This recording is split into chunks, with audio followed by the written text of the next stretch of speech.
El movimiento obrero en África no tiene un nombre como tal, pero yo encontré que tiene de nombre Movimiento Obrero Africano. Existió desde 1790 a 1929 y, y lo que lograron fue que los mataran a todos y, y también otra cosa que lograron fue que consiguieran derechos para que los dejaran de matar. Movimiento obrero en Norteamérica. El movimiento obrero en favor de la reducción de la jornada de trabajo comenzó en América del Norte a principios del siglo. En los centros industriales de aquel extenso territorio se agitó la clase obrera, siendo los constructores de edificios los primeros en iniciar este movimiento. En 1803 y 1806, respectivamente, se organizaron los carpinteros de Rivera y los carpinteros de construcciones urbanas de Nueva York.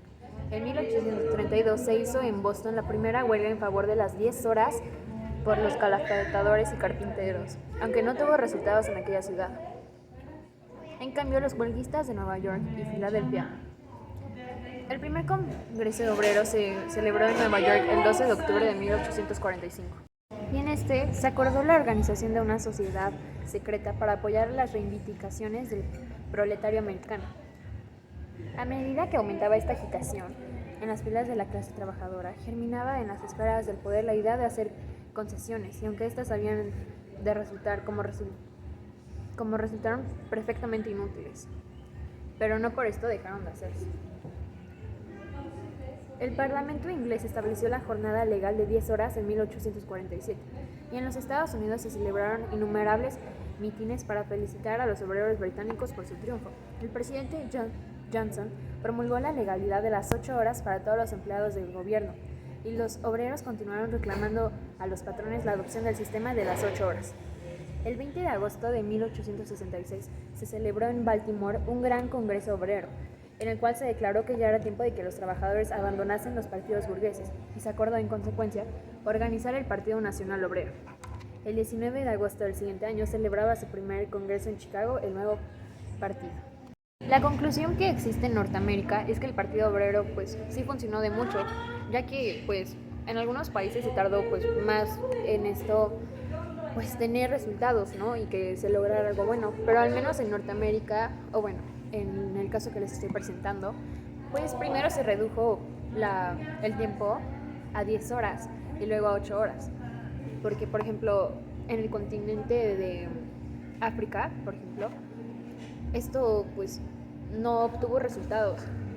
Bueno, es bien sabido que estos pues movimientos obreros siguen existiendo porque varias veces se siguen sin respetar pues los derechos que tiene la sociedad, bueno, la sociedad obrera, pues no se respetan esos derechos. Entonces, pues esa es la conclusión. Lucha por la libertad nacional. Asia. Los movimientos obreros árabes surgieron a principios del siglo XX. El movimiento se extendió entre los trabajadores de diferentes sectores: el textil, la imprenta, la producción, el transporte de tabaco o el petrolífero. Lograr la independencia, el sindicalismo obtuvo reconocimiento oficial por medio de las constituciones, consagrándose el derecho de reunión y de formar sindicatos, partidos políticos y asociaciones. Además de al ser el Estado principal empleador de las nuevas naciones, la relación entre el Estado y el sindicato quedó sellada.